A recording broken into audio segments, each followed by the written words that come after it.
La palabra con nosotras, con nosotros. Una reflexión de la palabra cotidiana en diálogo con el acontecer de la comunidad universitaria.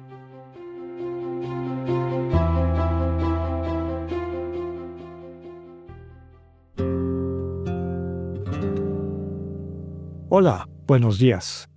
Bienvenidas, bienvenidos a la palabra con nosotras, con nosotros. Continuamos nuestro análisis de este inicio del capítulo 11 de la primera carta a los Corintios. Ya comentábamos que Pablo está tratando de transmitir a la comunidad de Corinto elementos que ayuden a mantener una armonía dentro de la comunidad. Y decíamos que la comunidad, a pesar de que hay este discurso jerárquico del inicio, ¿no? Que Dios es la cabeza del Señor, es decir, de Jesús. Jesús es la cabeza del hombre y el hombre es la cabeza de la mujer en una especie de subordinación jerárquica, ¿no?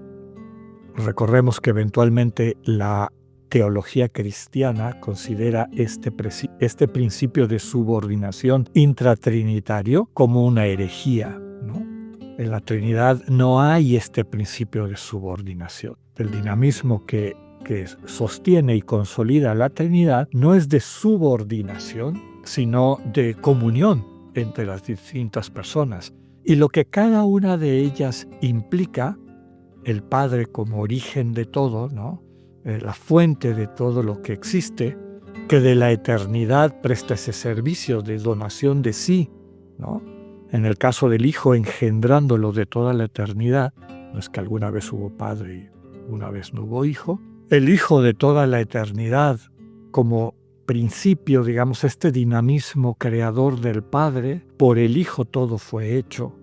Bueno, no nos vamos a meter en muchas cosas teológicas en este momento, pero sí es importante subrayar que eso, y el Espíritu Santo como dinamismo de comunión entre ellos, apunta a esta estructura que no es el de la sociedad como la entendemos, donde está este pleito de egos, como les decía, y las leyes que entendemos como los mínimos a los que llegan en acuerdo, en pacto, el pacto constitucional o como se vayan integrando cada una de las sociedades, estos referentes que regulan el juego, digamos, la interacción de los individuos, egos, que constituyen ese colectivo, la sociedad.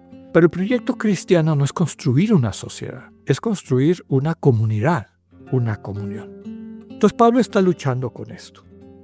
En las comunidades cristianas, un poquito más adelante, después de que habla de esta jerarquía porque está metida en su mundo, en su manera de entender la realidad, y le cuesta a Pablo dar finalmente este último paso, ¿no? Descubrimos que en esa comunidad, en estas primeras comunidades cristianas, y recordemos que estamos en un texto de aproximadamente 20 años después de la muerte y resurrección del Señor. Como muchas veces les he dicho, piensa qué estabas haciendo hace 20 años.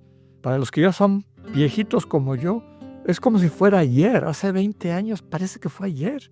Recuerdo perfectamente todo lo que estaba yo haciendo y cómo interactuaba y cuál era mi responsabilidad en ese momento. Bueno, lo que quiero decir es que esto está muy fresco. Estamos viendo la comunidad cristiana de los inicios.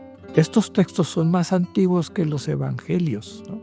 Bueno, pues en esta comunidad cristiana antigua, dice el texto, el varón reza, profetiza.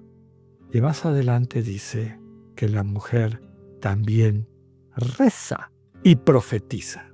Y cuando dice reza no es que se va a un rincón a decir oraciones, es que participa, es que conduce, es que públicamente expresa, que eso es lo que significa el texto, su diálogo con Dios, lo cual era absolutamente inaudito en esa cultura, en ese momento.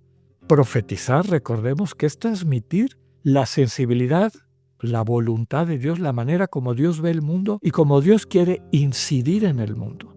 Pues las mujeres en esa comunidad de Corinto, y lo dice Pablo, rezaban y profetizaban. ¿Aquí qué está diciendo? No les está diciendo todavía, ya lo veremos después, no les está diciendo cállense, no recen, no profeticen, sino que seguramente que es el problema que le transmitieron, no lo hagan con la cabeza descubierta.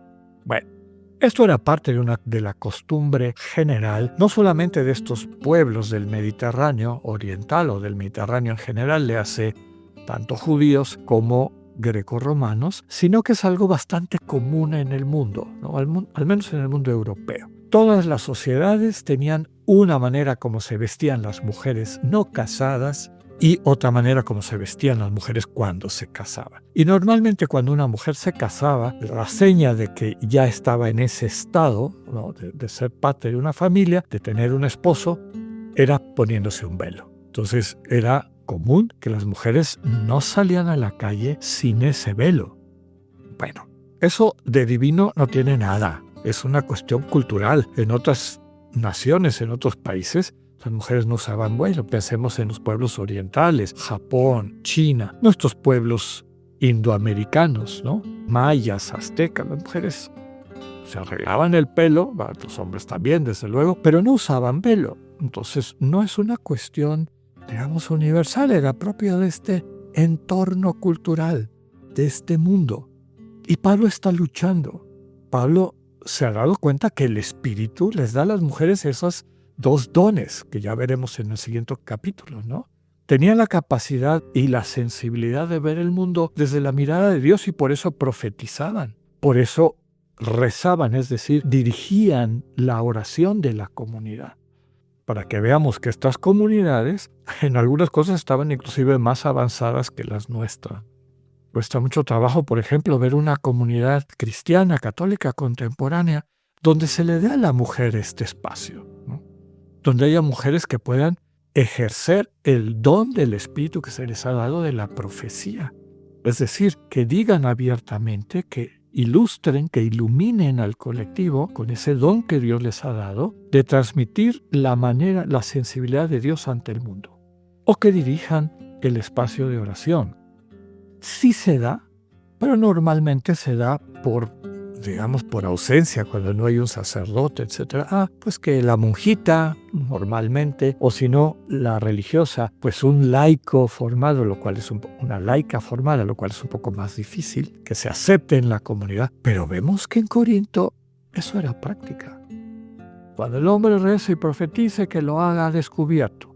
Veamos que ahí es una ruptura con la cultura de Pablo, donde el hombre para rezar se cubría.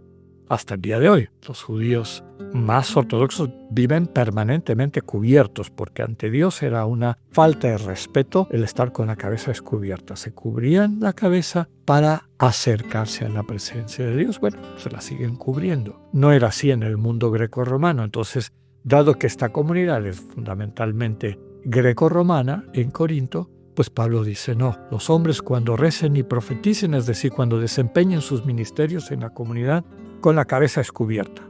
Las mujeres, cuando desempeñen esos ministerios en la comunidad, tápense la cabeza.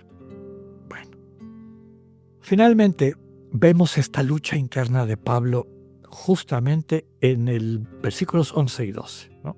Después de que ha dicho que el hombre no procede del varón, sino la mujer del varón, y tiene en mente el relato del Génesis, que él está interpretando de manera literal, ¿verdad? Todavía no tenían elementos para captar que la Sagrada Escritura es inspirada, no es dictada. Entonces ellos sí creían que todo este poema, podemos describir, es cosmogónico, es decir, del inicio de la creación. Es eso, es un poema, es una metáfora. No está describiendo algo que pasó al pie de la letra. Pues claro, en el segundo relato de la creación, efectivamente, de la costilla de Abraham se hizo a Eva, todo lo que ya sabemos, ¿no? Entonces, defiende eso Pablo, ¿no?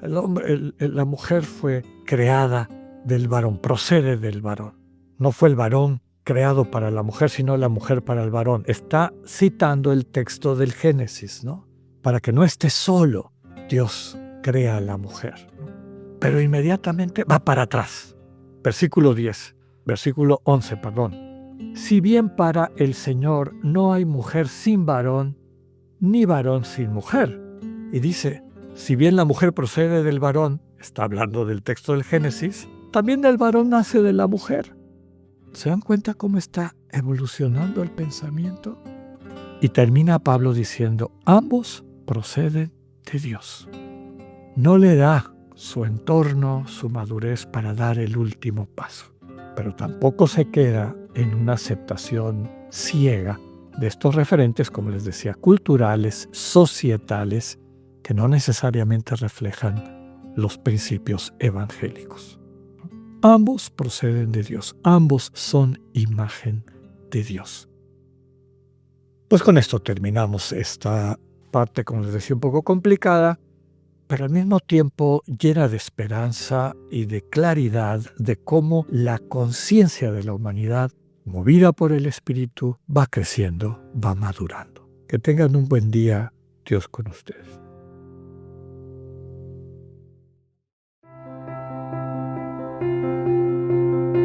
Acabamos de escuchar el mensaje del Padre Alexander Satirka. Escúchalo de lunes a viernes a las 8:45 de la mañana por radioiberoleon.com, a través de nuestra app gratuita para iOS y Android o por Spotify.